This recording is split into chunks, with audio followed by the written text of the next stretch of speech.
Hi, I'm Murray Johnson. Some strange things have been happening at AGMs lately. Directors proudly standing up and declaring how much they've improved communications, and then owners standing up and saying, you don't communicate enough. Same condo, same meeting. What's going on? Today I'm joined by Sue Langlois, owner of Did You Notice, a communication and education company. Sue, welcome back. Thanks, Murray. Thanks for having me. Sue, these boards are sending out notices. Some of them are doing monthly newsletters. How dare those owners accuse them of not communicating? What's going on? Well, I think, Murray, the more notices you put out, and you can put out many, many notices, but if your audience isn't looking at those notices or seeing them, or even worse, not reading them, then you're sort of spinning your wheels. A lot of people nowadays don't read very much. We're gobbling up information in little bits and pieces, much like this video that we're doing here today. So it's really important in the condo atmosphere to make your notices short and sweet. Keep words to 10 or 15 or less if you can, and a big bright image. Consider billboards on the side of the highway. Those are the best ones, are all designed for maximum impact with minimal copy.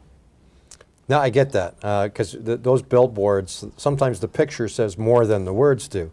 But how do we apply this in the condo environment? I mean, those notices, some of them have a lot of information to convey.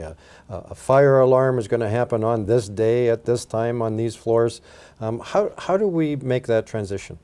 Well, it's funny, we don't expect property managers to take care of the plumbing, so why should we expect them to take care of all of the communication? Property managers do a great job, especially with the day-to-day notices. They could keep them short and sweet as well. But when it comes to other issues, it's good to do a campaign. For example, we recently did a campaign that was targeted to millennials, so it spoke to them the way they would accept a communication.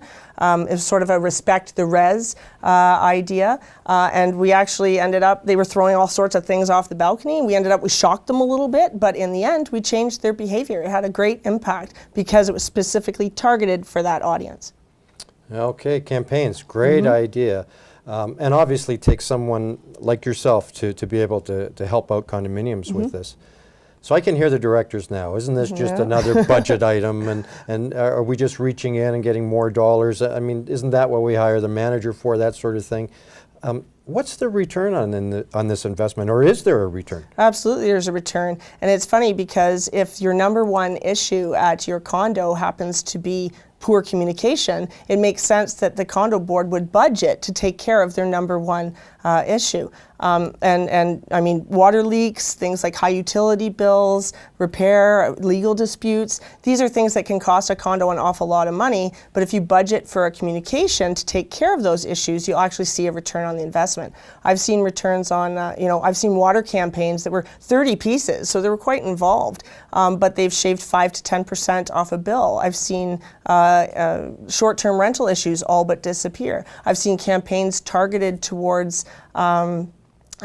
passing a standard unit bylaw, and they've actually saved $50,000 because they're not paying for people's flooring anymore. So a good communications strategy includes budgeting so that you can target issues and then measure the results. Amazing. So a lot of money could be saved. Sue, thanks for the great tips. We hope that you'll pay attention to these tips today. It's not just what the message is, but how it looks and the science behind how it's delivered. Until next time, I'm Murray Johnson, and this has been your Condo Connection.